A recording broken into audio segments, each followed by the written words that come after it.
नमस्कार, आप सभी का स्वागत है हमारे ऑन द वे चैनल में। और हम इस ब्रह्मचर्य बुक को अभी पढ़ रहे हैं। हमने अपने लास्ट वीडियो में जो पढ़ा है वो है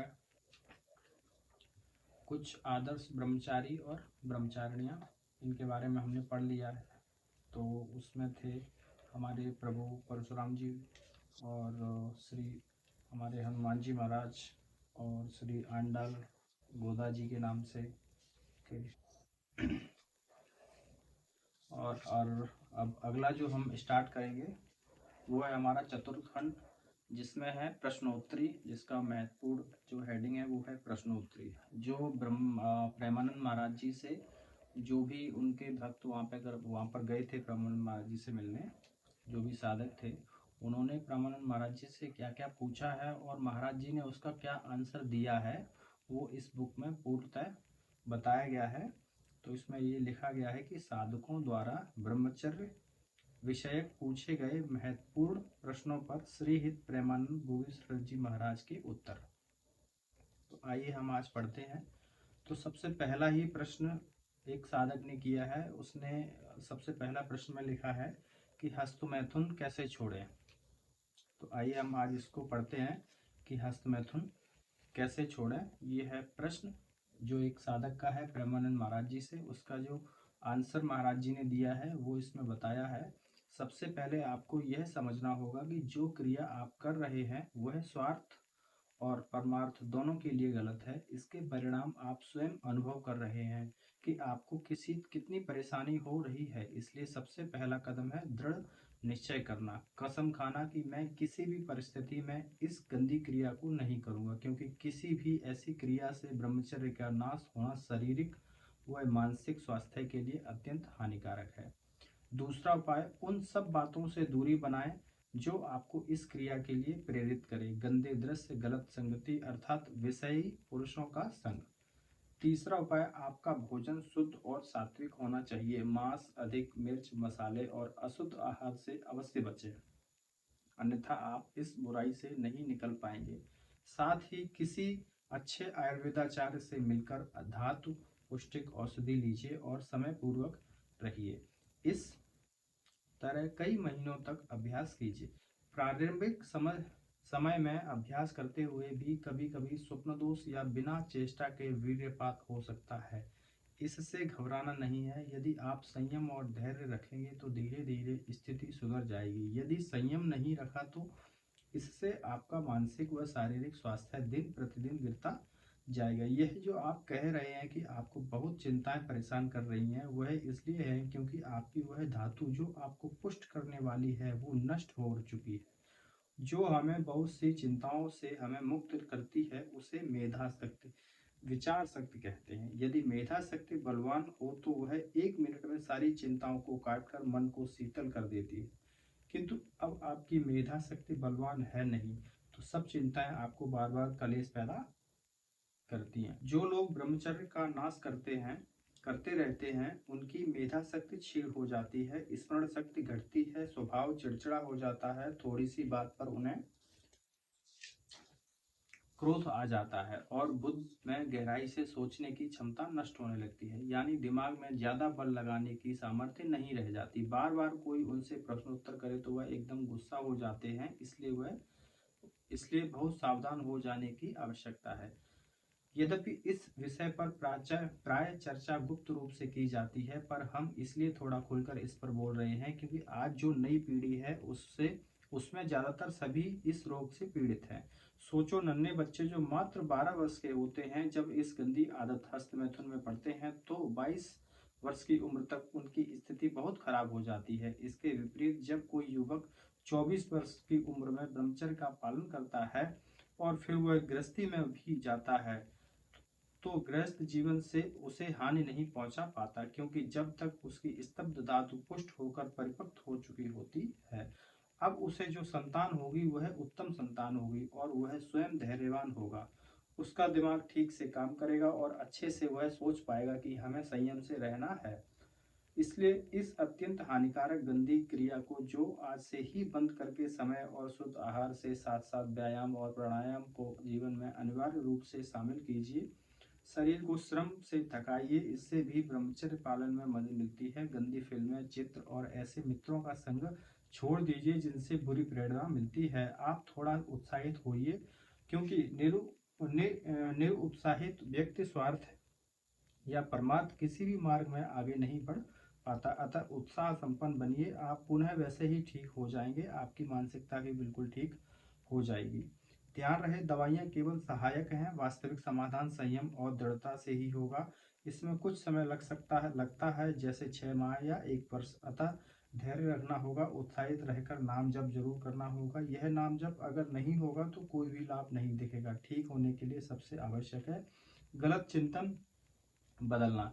यदि आपका चिंतन ठीक हुआ तो दवाइयाँ लेकर भी कुछ ज़्यादा असर नहीं पड़ेगा, लेकिन यदि आप नाम जप को जीवन का आधार बना लेंगे तो सफलता निश्चित है। जैसे आप बहुत बढ़िया दवाइयाँ ले रहे हैं, प्राणायाम व्यायाम भी नित्य कर रहे हैं, उचित सात्विक भोजन भी पा रहे हैं, कुसंग भी नहीं कर रहे हैं, स्वयं से वीर्यनाश की क्रिया भी नहीं कर रहे हैं, परंतु आपका चिंतन यदि गलत बना हुआ है, वही गंदा चिंतन है, तो फिर ब्रह्मचर्य रोक पाना कठिन हो जाएगा। ब्रह्मचर्य रोकने के लिए आवश्यक मुख्य बात है कि हमारा चिंतन बदलने, इसलिए नित्य नियम से थोड़ा नाम जप करें, जो भी नाम आपको प्रिय लगे, जैसे राम, कृष्ण, नारायण, हरि, राधा, हरि या राधा आदि, आपको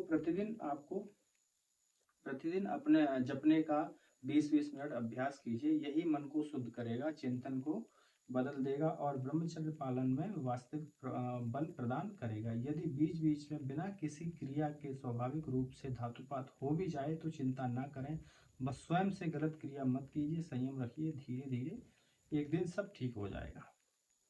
तो ये जो हमारी हेडिंग थी वो थी हस्तमैथुन कैसे छोड़ें, ठीक है, या फिर कैसे रोकें। तो इस बारे में था जो हमारा जो अब इसमें जो नेक्स्ट प्रश्न दिया गया है, तो इसमें लिखा है हम तो ब्रह्मचर्य रहना चाहते हैं पर जीवन साथी को कैसे समझाएं।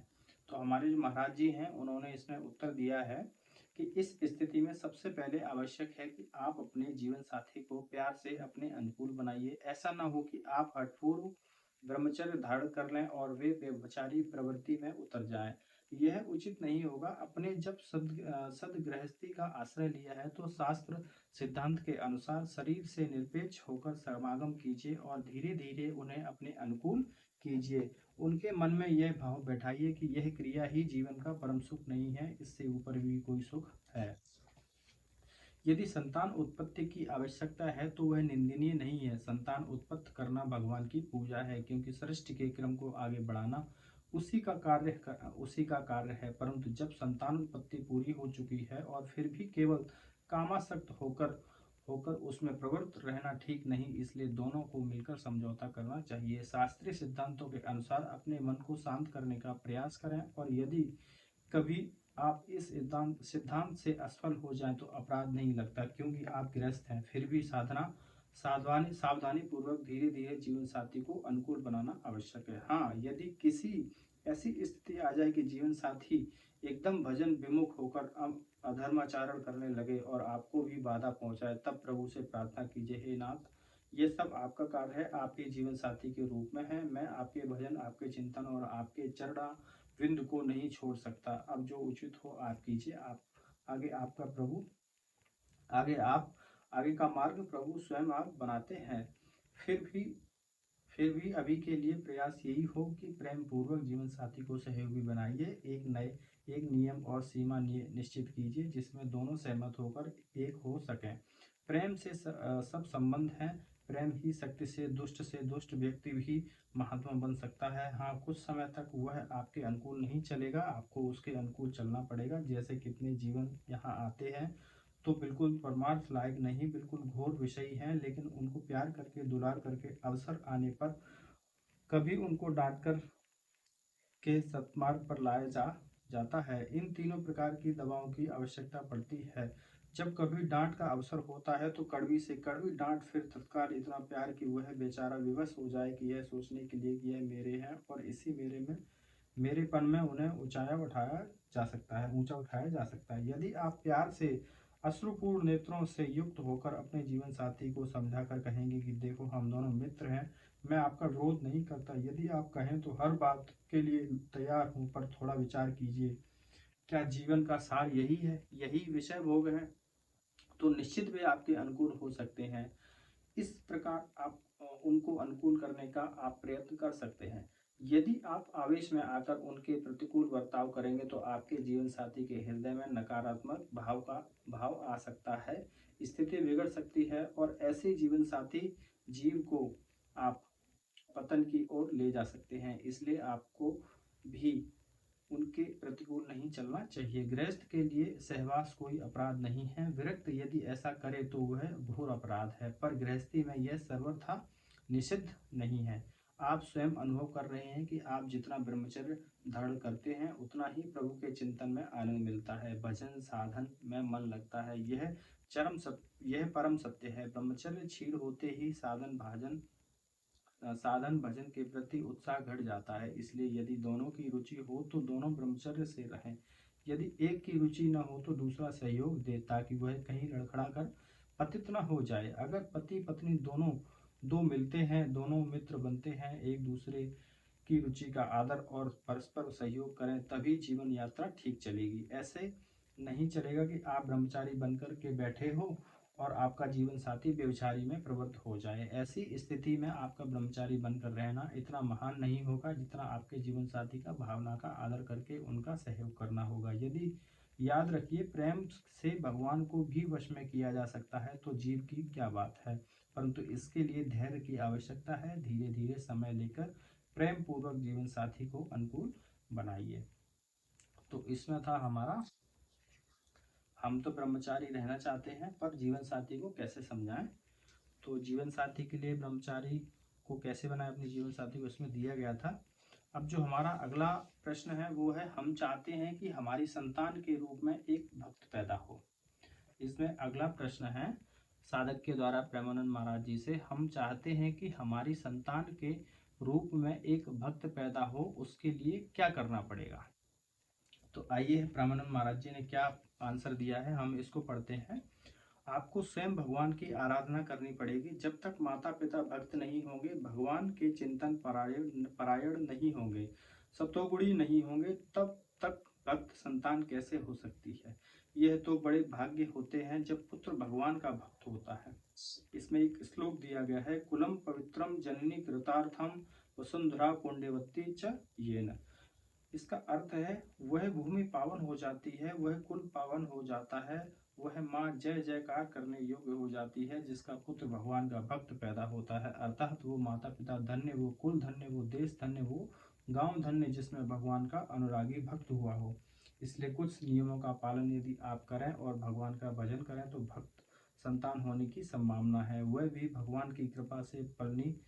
पहली बात तो जिस दिन से गर्भ आ जाए उस दिन से पति और पत्नी दोनों ब्रह्मचर्य से रहें, सात्विक भोजन पालें, तीर्थों का अवगाहन करें, धर्मशास्त्रों का स्वाध्याय या श्रवण करें, नाम जप करें और भगवान से बारंबार भक्त संतान होने की प्रार्थना करें, तो जरूर भगवान का भक्त गर्भ से प्रकट हो सकता है। दूसरा कोई उपाय नहीं है।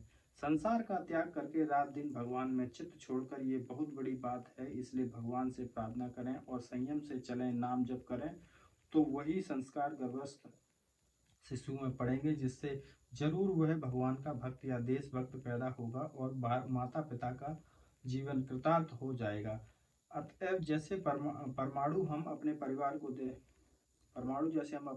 को देते हैं, वैसा ही हमारा परिवार जाता है। संतान किस प्रकार के स्वभाव से युक्त होगी, इसमें माता पिता द्वारा दिए गए संस्कारों का विशेष योगदान होता है। अब कोई दंपत्ति गंदे आचरण कर रहे हों, गर्भ में शिशु है और उल्टा सीधा खा रहे हों, उल्टा सीधी बातों का श्रवण मनन और कर रहे हों, तो वही संस्कार गर्भस्थ शिशु पर पड़ते हैं। तब बच्चा थोड़ा सयाना होता है और उसका पिता उससे ही बीड़ी मांग रहा होता है। उसके सामने शराब पी रहा हो तो संतान में भी वही संस्कार पड़ते हैं।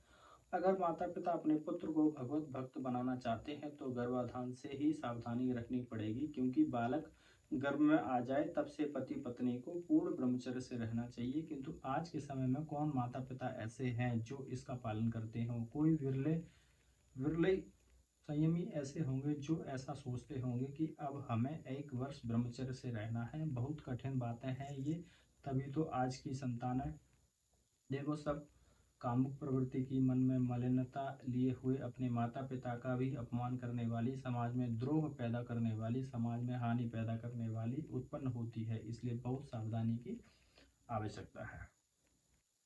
तो इसमें दिया गया था कि हम अपने बच्चे को भक्त हम हमारे बच्चा भक्त पैदा कैसा हो या फिर प्रभु का गुणगान करने वाला, तो इसमें दिया गया था। अब हमारा जो अगला प्रश्न है वो है स्वप्न दोष हो जाता है क्या करें। एक साधक ने पूछा है स्वप्न दोष हो जाता है क्या करें।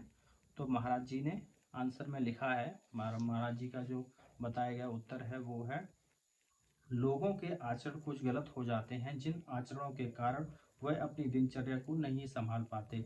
गलत संगत, गलत भोजन, गलत चिंतन आदि ऐसे कई कारणों से वे इस दोष से युक्त हो जाते हैं। किसी क्रिया का बार बार अभ्यास करने पर वह स्वभाव बन जाती है। ऐसे ही आपका अभ्यास हो गया है धातु छेड़ करने का। अब यदि आप वह क्रिया बंद भी कर दोगे तो भी वीर्य छीड़ हो जाएगा, क्योंकि उसका अभ्यास बन चुका है निकलने का। इसके अलावा रजोगुणी तमोगुणी भोजन जैसे ज़्यादा खट्टा, अधिक मीठा, मसालेदार पाने से कब्ज बन जाए तो उससे भी वीर्य नष्ट हो जाता है। यदि स्वप्न में गलत चिंतन हो जाए तो भी स्वप्न दोष हो जाता है।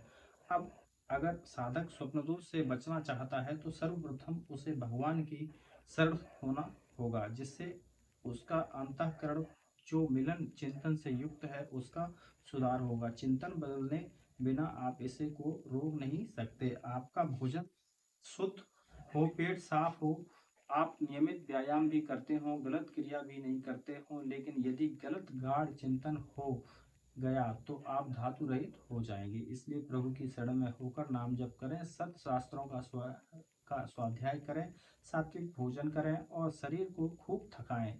प्रातःकाल उठकर 1 घंटा यदि व्यायाम करो तो आप देखो कि धातु क्षरण में अंतराय होता चला जाएगा। आपने छोटी अवस्था से ही गलत क्रियाएं की हैं, हस्त मैथुन आदि, इसलिए अब आपको संभलना बहुत कठिन हो रहा है। लेकिन फिर भी संभलने का उपाय है, अपने चिंतन को सही करो और किसी अच्छे वैद्य की सलाह से धातु पुष्टता की औषधि लो और साथ में व्यायाम, भोजन सुधार, संग सुधार, शास्त्र स्वाध्याय और नाम जप करो। नाम को तो सुधार हो जाएगा। यदि औषधियाँ लेते रहोगे और विचार शुद्ध नहीं करोगे तो बात नहीं बनेगी, औषधि उतना प्रभाव नहीं कर पाएगी। अब इसमें अगला प्रश्न है, एक साधक ने पूछा है पति पत्नी दोनों ब्रह्मचर्य से रहना चाहते हैं, ये सही है? तो महाराज जी का इसमें उत्तर है, बहुत सुंदर। हम अपनी इस भावना को हृदय से प्रणाम करते हैं। माफ कीजिए, इसमें ये लिखा है बहुत सुंदर, हम आपकी इस भावना को हृदय से प्रणाम करते हैं। आप निश्चय ही ठाकुर जी के कृपा पात्र हैं। स्वाप्निक विषय भोगों में फंसना मनुष्य का कोई कर्तव्य नहीं है। जो संयम से नहीं रह पाते उनके लिए शास्त्रीय सिद्धांत है कि महीने में एक बार जब स्त्री मासिक धर्म से निवृत्त होकर 1 सप्ताह बाद पवित्र होती है तब अपने गर्भस्थ धर्म का वे सेवन कर सकते हैं। जब भी उन्हें संतान प्राप्ति की इच्छा हो तब नहीं तो वास्तविक बात तो यह है कि ब्रह्मचर्य का पालन करते हुए भगवत आराधना करके यह जन्म सुधार लेना चाहिए। ये सब विषय भोग तो सुअर, कुत्ता, गधा, कौवा, कबूतर, बंदर आदि अन्य योनियों में भी उपलब्ध है, किंतु मनुष्य जीवन का उद्देश्य इनसे अलग और श्रेष्ठ है। शास्त्र कहता है, इसमें श्लोक दिया गया है, स वे पुषम परो धर्मो यतो भक्ति रदो छजे, अर्थात मनुष्य का परम धर्म यही है कि उसका चित्त भगवान श्री हरि के चरणों में समर्पित हो जाए और उनके चरणों में प्रेम उत्पन्न हो जाए। इसलिए भगवान श्री कृष्ण आदेश करते हैं, सर्वधर्मान परित्यजे मामेकम शरणं व्रज, अर्थात सारे धर्मों का त्याग करके केवल मेरे चरणों का आश्रय लो। हम तो हृदय से प्रणाम करते हैं उन संत गृहस्थों को जो गृहस्थ होकर भी एक संत की तरह जीवन यापन करते हैं। आप दोनों ने यह जो ब्रह्मचर्य से रहने का विचार किया है यह बहुत ही सही है। आप सुखपूर्वक भगवत मार्ग में आगे चलो, चिंता करने की कोई बात नहीं है। ये था हमारा जो पति पत्नी ब्रह्मचर्य में एक साथ रह सकते हैं या नहीं। मतलब सही है या गलत। तो अब अगला प्रश्न है, ब्रह्मचर्य जीवन जीना चाहता हूँ पर विषयों का आकर्षण है, ऐसे में मुझे विवाह करना चाहिए या नहीं। तो महाराज जी का इसमें आगे क्या कहना है ये हम पढ़ते हैं। आपको विषयों का आकर्षण है तो आपको गृहस्थ आश्रम में जाना चाहिए, और यदि ब्रह्मचर्य जीवन निर्वाह करना हो तो फिर विरक्त वेश लेना चाहिए। दो ही मार्ग हैं, प्रवृत्ति या निवृत्ति। या तो विवाह करके गृहस्थी में रहकर फिर पत्नी को अनुकूल बनाकर के ब्रह्मचर्य पर चलें, या फिर विरक्त होकर संपूर्ण जीवन प्रभु को समर्पित करके अपने आजीवन ब्रह्मचर्य का पालन करें। यदि प्रवृत्ति मार्ग में है और विवाह नहीं किया तो ब्रह्मचर्य धारण करना बहुत कठिन हो जाएगा, क्योंकि जैसे वातावरण में हम आप रहते हैं उसमें बार बार जो दृश्य हम देखते हैं वो हमारे ऊपर प्रभाव डालता है। यदि विवाह करके गृहस्थी में है तो प्रभाव पड़ा तो भी आपको धर्म भ्रष्ट नहीं कर सकता। इसलिए यदि विषय भोग की थोड़ी भी गुंजाइश आपके मन में हो तो आपको विवाह करके एक सद गृहस्थ बनकर चलना चाहिए। परंतु अगर ऐसा दृढ़ निश्चय कर लिया कि आप मुझे यह विषय प्रपंच बिल्कुल बर्दाश्त नहीं होता और विषय भोगों को भोगने की कोई गुंजाइश नहीं, तो फिर निवृत्त मार्ग का पथिक बनकर भगवत मार्ग में आगे बढ़ना चाहिए। ये हमारा जो महाराज जी ने बताया था ये यहीं तक था। तो अगला प्रश्न है महाराज जी का, महाराज जी का नहीं, अगला प्रश्न है साधक ने पूछा है जो महाराज जी से, वो है ब्रह्मचर्य नाश के कारण न गृहस्थी न विरक्ति लायक रह गया हूँ, अब क्या करूँ। तो महाराज जी ने बहुत अच्छी सलाह दी होगी इसमें, आइए हम उनका आंसर जानते हैं। गृहस्थाश्रम में शास्त्र विधान से संतान उत्पत्ति की क्रिया को भगवान की सृष्टिजनक पूजा माना गया है, लेकिन जो केवल खिलवाड़ में मनोरंजन समझकर वीर का नाश करते हैं वह उनका सर्वनाश कर देगा। यदि 20 वर्ष तक ब्रह्मचर्य का पालन करके फिर विवाह करके स्त्री सहवास किया जाए तो उसका कुछ नहीं बिगड़ेगा। अगर शास्त्र मर्यादा से चलोगे तो कुछ वर्षों के बाद उसे इन विषयों से वैराग्य हो जाएगा और वह एक सच्चा महात्मा बन सकता है। उस उसकी संतान भी बलिष्ठ, ज्ञानी और सर्वांग पुष्ट होगी। किंतु आज के समय में कोई इस ब्रह्मचर्य का महत्व ही नहीं समझना चाहता। जैसे खिलवाड़ में दांत को खुजलाने से प्रारंभ में थोड़ा सुख मिलता प्रतीत होता है, ठीक ऐसे ही क्षणिक अज्ञानताजनिक सुख के लिए लोग वीर्यपात जैसे भयानक क्रिया में उतर जाते हैं। आश्चर्य की बात तो यह है कि उन लोगों को सलाह देने वाले कुछ डॉक्टर्स और दोस्त भी ऐसे हैं जो उनको बोलते हैं कि काम वासना के वेग को रोकना नहीं चाहिए, और इस तरह से हस्त मैथुन को काम को शांत करने के लिए बढ़िया उपाय समझकर उसमें प्रवृत्त हो जाते हैं। यह कितनी बुरी बात है, यह कितनी बुरी बात है। इस तरह से समाज का उत्थान कैसे होगा। ये हमारे समाज की बहुत बड़ी हानि है। जब अब जिन बच्चों में ये प्रवृत्ति बन गई है तो वे आगे चलकर गृहस्थ में जाने के बाद भी अपनी एक पत्नी या पति से कभी संतुष्ट नहीं रह सकते और इस तरह से व्यभिचार प्रवृत्ति में उतरते चले जाते हैं। आपने स्वयं अपना नाश कर लिया, किंतु अभी भी आप सुधरना चाहो तो सुधार हो सकता है। अभ्यास नाम की एक चीज होती है। अभ्यास अच्छी क्रिया का भी होता है और गंदी क्रिया का भी होता है। अब जिसने गंदी क्रिया का अभ्यास डाल दिया तो वह कसम खाने पर भी नहीं रुकने वाला। इसी तरह यदि आप अच्छी क्रियाओं का अभ्यास डालना शुरू किए जाए तो समझ सकते हो। नित्य सत्संग सुनो, सदग्रंथों का स्वाध्याय करो, नाम जप करो, इसी से सब बात धीरे धीरे ठीक हो जाएगा। प्रभाव दिखेगा कि चिंतन सुधर जाएगा। बस एक बार चिंतन ठीक होने लगा फिर धीरे धीरे सब ठीक हो जाएगा। भगवान के नाम के बल से आप सब कुछ कर सकते हैं। कभी अपने मन को निराश मत करो। बार बार हार जाने पर भी खड़े होकर इस काम को जीतने का प्रयास करो तो एक दिन आपकी जीत होकर रहेगी। इन काम क्रोध लोभ मोह मद मत्सर आदि विकारों की स्वयं कोई सत्ता नहीं है। आप इनको सत्ता देते हो तभी वह हावी हो जाते हैं, अन्यथा उनमें सामर्थ्य नहीं कि आपको जीत सके, क्योंकि आप प्रभु के अंश हैं। इसलिए हमारे साथ भगवान है, ऐसा दृढ़ विश्वास रखकर आपका आश्रय लो, भगवान का आश्रय लो, भगवान के नाम का जप करो, भगवान चर्चा सुनो और गंदे आचरण मत करो, तो धीरे धीरे ठीक हो जाएगा। अब इसमें अगला प्रश्न है, एक साधक ने पूछा है, काम वासना बार बार गिरा देती है, क्या करें। तो महाराज जी ने इसमें क्या बताया गया है हम पढ़ते हैं। और आंसर में मतलब आंसर में क्या लिखा है हम पढ़ते हैं। जब भी आपके हृदय में काम जागृत हो और आपका हृदय कामना से विकल हो, तब आप तटस्थ भूमिका रखिए और सोचिए कि मेरे काम में नहीं है। मन में कामना जागृत हुई है और यह भोगने से नहीं होनी, अपितु सहने से होगी। यदि आपने यह धारणा की है कि मैं बहुत जल रहा हूँ किसी क्रिया के द्वारा इस वेग को शांत कर दूं, तो यह बहुत बड़ी भूल कर रहे हो, क्योंकि जहाँ काम का वेग आने पर कोई भी काम संबंधी चेष्टा की तो काम की पूर्ति से वासना जागृत होगी, फिर भोग तृष्णा जागृत हो जाएगी। इसलिए भगवान ने श्रीमद् भगवद गीता में काम को बहुत बड़ा शत्रु कहा है, ये बहुत खाने वाला है, कभी अघाने वाला नहीं है। इसको नष्ट करने का कोई उपाय नहीं, केवल सहना ही इसके नष्ट करने का उपाय है। इसमें श्लोक दिया है तो हम श्लोक नहीं पढ़ेंगे, हम इसका अर्थ पढ़ेंगे। भगवान का आदेश कहते हैं, हे अर्जुन, यह अनुकूलता प्रतिकूलता सुख दुख आदि जितने भी द्वंद्व हैं ये आने जाने वाले हैं, नित्य नहीं हैं, तू उन्हें सहन कर। आप भगवत मार्ग के पथिक हैं। यदि हृदय कामना से दूषित हो भी जाए तो न आपको किसी से बोलना है कि हमारे अंदर कामना है और न ही काम संबंधी कोई चेष्टा करनी है, बस चुपचाप सह जाना है। अगर आप कहीं भी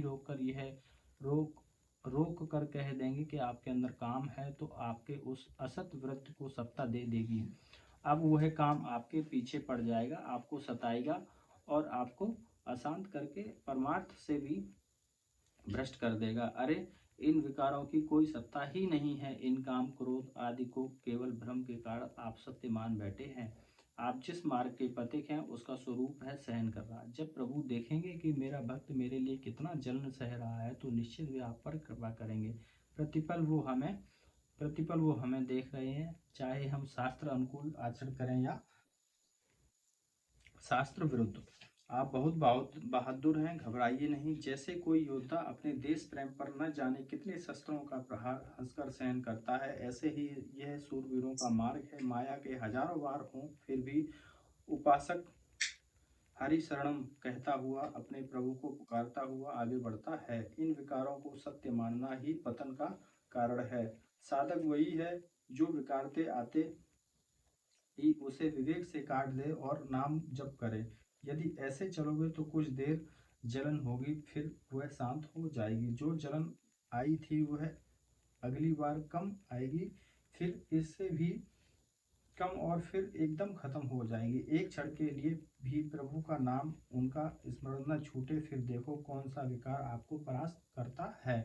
जब आप विकारों को स्वीकार करते हैं तब काम है, जब प्रभु का उनके नाम का विस्मरण करते हैं तब काम है, नहीं तो राधा वल्लभ लाल को हृदय ध्यान मुख नाम। जब आप एकाग्रता पूर्वक सत्संग सुनते हैं तब काम कहाँ है, अर्थात बिल्कुल नहीं आता, क्योंकि उस समय आपका चिंतन प्रभु की लीला श्रवण में, प्रभु के सिद्धांत श्रवण में लगा हुआ है। यही स्थिति आप सत्संग के बाद में भी बनाए रखने का अभ्यास करिए, फिर उसके हृदय में ऐसा आनंद बना रहेगा कि ये सब काम क्रोध आदि उस आनंद के सामने कोई प्रभाव नहीं दिखा पाएंगे। नाम का ऐसा प्रभाव है कि जो भी व्यक्ति नाम जप के सामने आता है वह भी भगवत चिंतन प्रलय हो जाता है। इसलिए नाम जप करो और आने जाने वाले विकारों को सह जाओ। सहने में जो आनंद है वह भोगने में नहीं। अब इसमें बहुत ही एक विचित्र प्रश्न किया है एक साधक ने। इसमें जो प्रश्न है वो है, हॉस्टल में गंदी फिल्में देखने से 3-4 बार हस्तमैथुन की लत लग गई है, क्या करूं? तो ये हम अगले वीडियो में पढ़ेंगे, क्योंकि वीडियो बहुत लंबी हो गई है। तो हम मिलते हैं नेक्स्ट वीडियो में। तो मैं इस वीडियो को यहीं पर विराम दे रहा हूँ। बहुत बहुत धन्यवाद, वीडियो में बने रहें।